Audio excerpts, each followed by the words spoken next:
Cristiano Ronaldo তার career শেষ করে দেয়া হয়েছে ফিলিস্তিনের মুসলমানদের পক্ষে কথা বলার কারণে। নাউজুবিল্লাহ পড়েন, এটা আমার কথা নয়। রিসেপ তাইয়িপ এরদোগান, বর্তমানে তুরস্কের প্রেসিডেন্ট, তিনি অভিযোগ করে বলেছেন ক্রিস্টিয়ানো রোনালদোর ক্যারিয়ার ধ্বংস করে দিয়েছে ইহুদিবাদী শক্তি।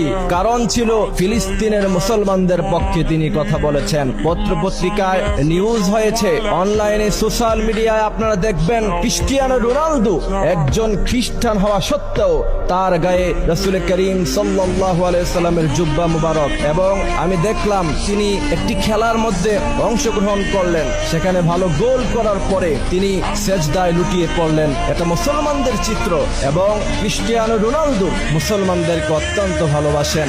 একমাত্র এই কারণে পৃথিবীর সমস্ত অপশক্তি মিলে ক্রিস্টিয়ানো রোনালদোর ক্যারিয়ার ধ্বংস করে দেওয়ার পায়তারা চালাচ্ছে। ক্রিস্টিয়ানো রোনালদো সে সৌদি আরবে গিয়েছে, মুসলমানদের সাথে সে